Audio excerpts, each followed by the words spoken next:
addressing some of the common criticisms about Microsoft Access. Hi, this is Richard Rost from Access Learning Zone. As you probably know, I'm a strong proponent, supporter, and evangelist for Microsoft Access. I think it's one of the best, if not the best, overall database solution for businesses of all sizes. By itself, it can handle the data needs of most small to mid-sized businesses, and couple it with SQL Server, and you've got a strong, secure database solution that can handle pretty much anything.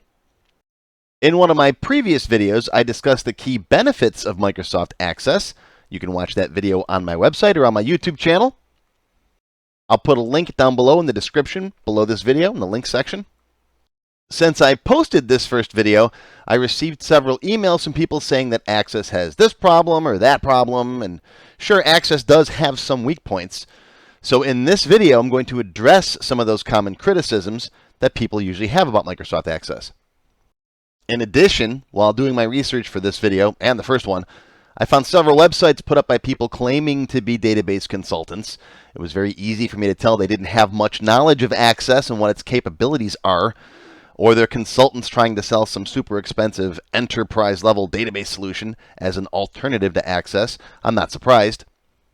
So whether you're a fan of Access arguing with your friends, or you're trying to convince the boss that Access really is a good database, or you're having to deal with the IT guy who absolutely refuses to let you install Access on your PC, or you've got the expensive so-called consultant trying to give you false information to push a high-priced solution, this video is for you. Now, I'm not going to include criticisms about things that are problems for all database platforms. For example, one person actually complained to me that you have to make sure you make good backups of your Access database files. Well, duh. You have to make sure you have good backups for any database system. And of course, I've got free videos showing you how to properly back up your Access databases. So this really isn't a criticism. Someone else complained to me that you could encounter problems upgrading from one version to another. He said he experienced all kinds of issues migrating from Access 2003 to 2016. Well, of course, that's a huge difference in versions. And if you're going to encounter issues like that with any software application, especially if you wait 13 years to upgrade, the move from Access 2003 to 2007 was a major change. Aside from that, I've had very little problems upgrading from one version to the next. That's one of the reasons why I love the new Microsoft 365 subscription model. You get constant updates as they're released, and you don't have to wait for the next major version to come out. But yes, if you go from Access 95 up to Access 2016, there are going to be some compatibility issues.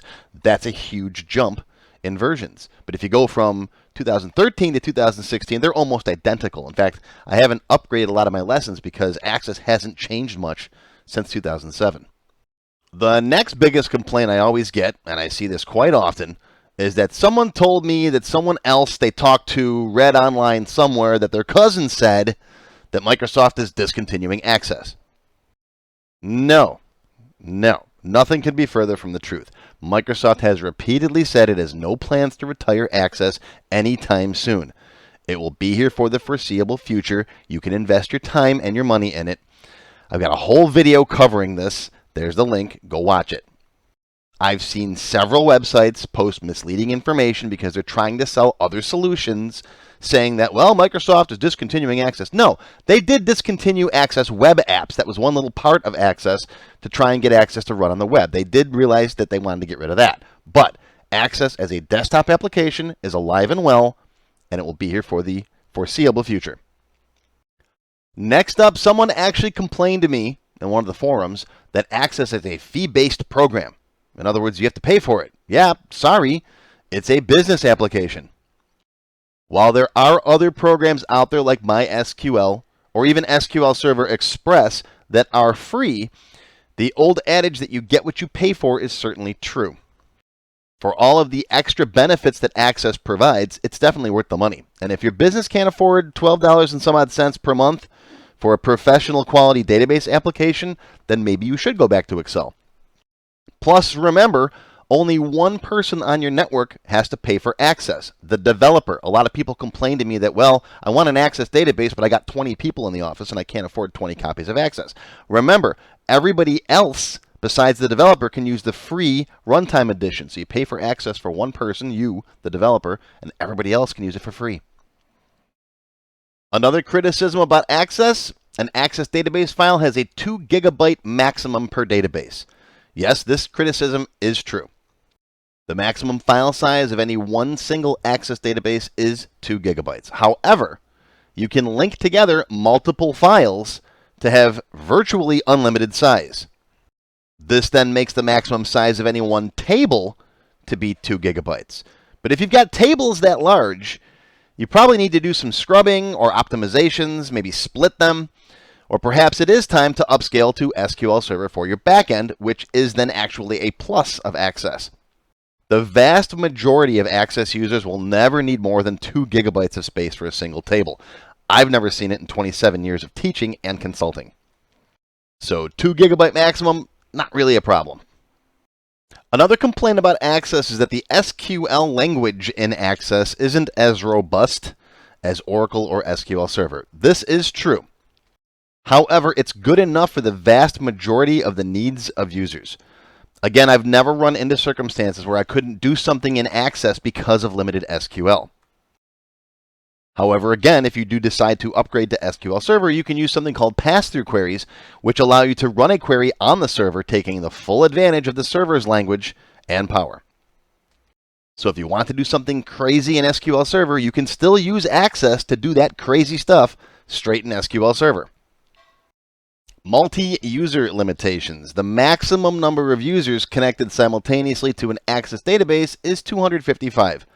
Realistically, that number is actually closer to 10 to 20 users, depending on your network conditions. Now, I have had offices with good network speed, with very little database usage, where we've had 20, 30, 40 people connected to the database at once, but it does tend to slow down when you get over that number. Now, as I've said several times, Access is a great solution for small and mid-sized companies. However, even if you've got a giant corporation with 10,000 people who need to work with your data, an Access front end is still a great tool for building an interface to work with SQL Server on the back end. That way, SQL Server handles the heavy lifting. Now, a lot of developers have complained that it's a pain to run around and install new copies of an Access front end on 10,000 machines. Yeah, it is. But I've also got a tool called the Access Updater that makes it super easy to distribute your front end to all of your users with just a single click. Some people complain that Access is slow on a network. Now, this can be a valid complaint if you've got a very large database. Even if you've only got a couple of users on your network, an Access database can still be slow if you're running very large reports or generating complex queries with thousands of records. It's true, Access isn't a database server like SQL Server or Oracle. This means that if you've got two computers sharing the same database file, one of those computers is acting as a de facto server, but it's not really a server. All of the processing of the data happens over the wire. So for example, if the second PC decides to run a query to see just customers from Florida, that PC still has to pull down all of the records from the server PC and then figure out which records to display, the customers from Florida. By contrast, SQL Server figures out what records you need to display and only sends those few customers over the wire. The result is a much faster response time. So if you've got a lot of data that's going to be transmitted over the network, you might want to consider using SQL Server along with Access. Now, speaking from personal experience, this has almost never been a problem for me. I've built lots of Access-only solutions for dozens of clients that run just fine without a database server. In my own office, I've got two PCs running Access. I've got about 50,000 customer records, and my two systems run just fine. So you might be okay with just Access, but if you got lots and lots of records or lots and lots of users, then you might want to consider upgrading the backend to SQL Server. And again, the benefit here of Access is that if you start out with just Access and decide later that you've outgrown it, it's very easy to upgrade to SQL Server later. Someone complained to me that Access isn't good for storing files. It is true that Access doesn't store images, videos, documents, or other multimedia files well. Well, it's not supposed to. You shouldn't store files like that inside your database. you should store them in a file server, in a dedicated folder. Then you store the location, the path and file name, of each file in your database. You don't actually put the file itself in the database. Access does have something called an attachment data type. I don't recommend using it. Don't put files inside your database. Access wasn't designed to store that kind of stuff. And of course, I've got another video that explains all of this. Weak security is another complaint of Access. And that is true that out of the box, Access doesn't offer much security.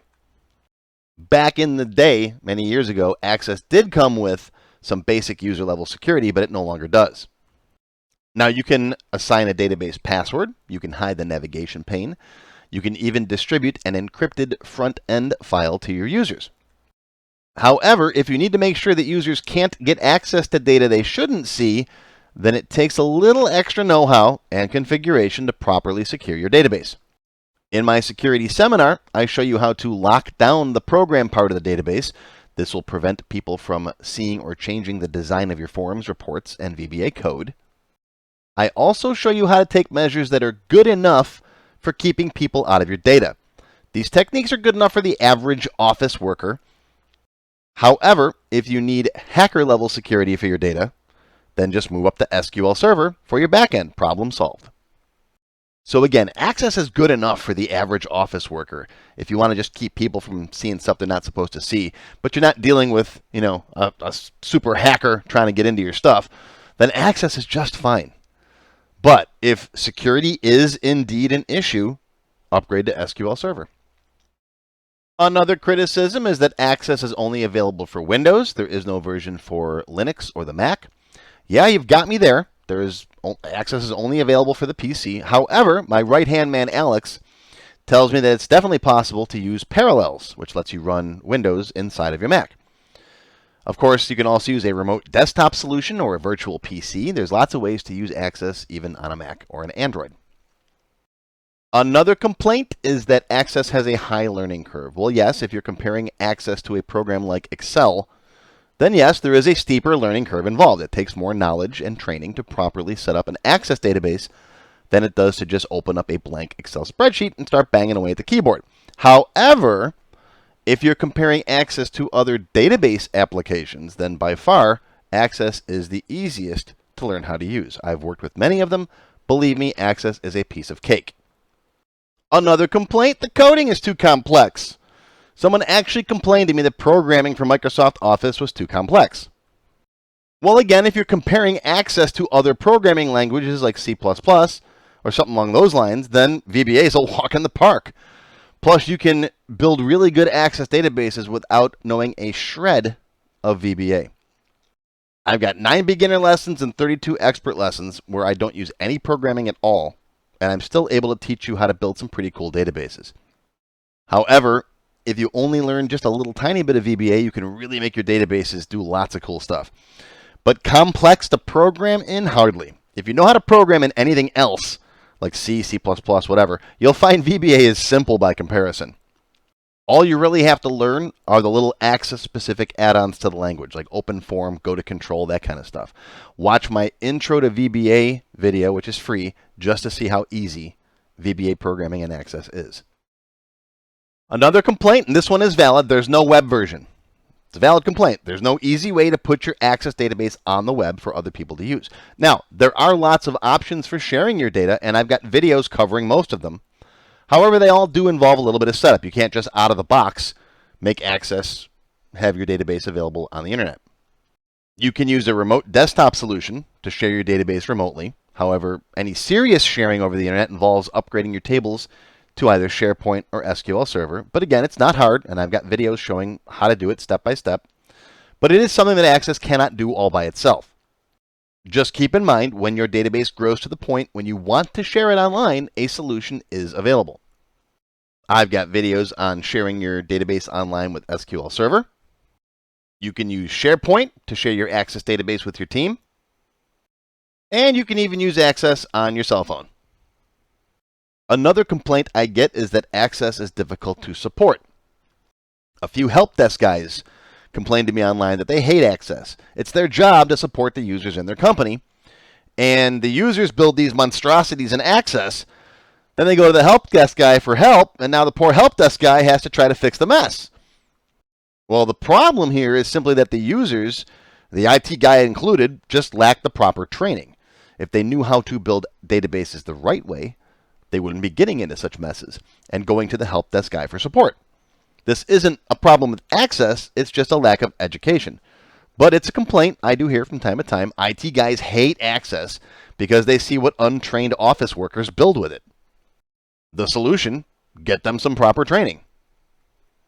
This could be a problem with any user in any database if they're allowed to build their own stuff. Some people have complained to me that Access database files can get corrupted very easily.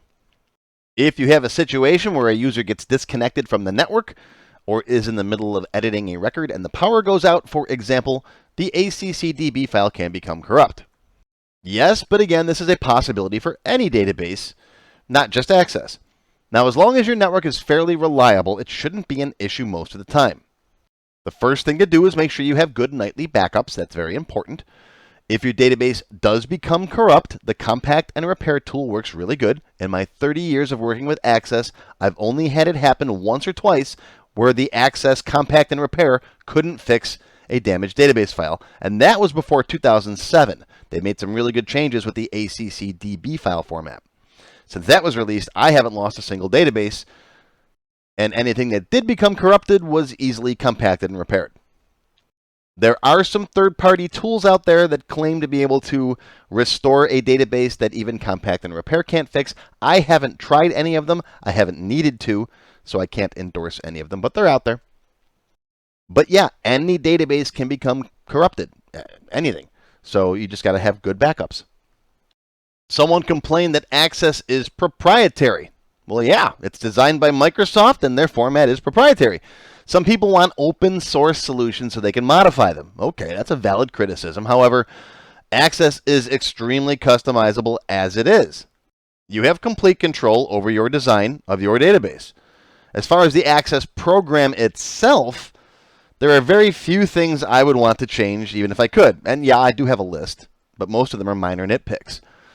Besides, most people want to be able to customize their database, not build a completely new database program. So yeah, if you want a decent, good, solid database program, Access is proprietary. You can't change Access itself. It's not open source. But the database that you build using Access, you've got complete control over. A lot of software engineers and database purists say that Access isn't a real database. It allows things that most professional databases wouldn't. For example, multi-valued fields. These go completely against the rules of normalized relational databases, and I agree with that point. Multi-valued fields are evil. In fact, I got a whole list of things that I consider evil in Microsoft Access. You can find the full list there on my Evil Access Stuff page, soon to be a video. I also consider things like using spaces in your object and field names evil. So are the hyperlink fields, OLE objects, attachment data types, which I've already mentioned. So yeah, there are some things in Access that you shouldn't do. There are some features of Access that you shouldn't use. Microsoft added some of those features to make it easy for beginners and database newbies to do certain things that are normally pretty complex. You can easily use a multi-valued field to create a drop-down list of options instead of properly building it using a relational combo box. Although you shouldn't do these things, they're possible. But again, this comes down to proper training. Don't blame the software. Microsoft tried to put training wheels on Access to make it easy for more people to use. But some of these things shouldn't be used. But that's not Access's fault. Blame the user. We got a PEBCAC error, or an error ID 10T, right? One more complaint. You can't make an exe file and distribute your Access database. Well, this one is a valid complaint. You can't take the Access database that you just spent the past year developing and easily distribute it in a form that an end user can install by simply clicking on an exe installer. Now, you can release your database as an encrypted ACCDE file, but you have to have your users install the free Access Runtime Edition. So they don't have to pay for a copy of Microsoft Access, as I've already mentioned. It's still not the same as a professional installer application. Access used to have something called the developer extensions that let you do this. I believe they stopped releasing that in 2003. Now, in the past, I've used programs like Install Shield to create distributions for Access databases that you could package up, and it would bring all the needed components over and make a nice installer for you. However, I haven't used that in years. You can create a distribution package with the Windows installer, but it's not easy to do. Now, a quick Google search shows that there are some third-party solutions available, but I personally haven't used any of them, so I can't recommend one. In my opinion, this is something Microsoft could definitely improve upon. Adding the option for Access developers to quickly and easily package and deploy their databases for distribution would be a nice feature. But as it is now, all you have to do is give someone a link to install the Access runtime. It's literally a couple of clicks. They click on a link, it takes them to Microsoft's site. They can install the runtime if they don't already have Office. And then you just send them a copy of your ACCDE file. So it's pretty simple to do, but that is a valid complaint. You can't easily distribute your Access database as an exe file. So there's one valid complaint if you're a developer who wants to distribute their database for public use. And finally, one person emailed me complaining that Access doesn't have triggers or the ability to schedule jobs to run at specific times. Yeah, it does. You just have to know how to program a timer event. There's a video on how to do it.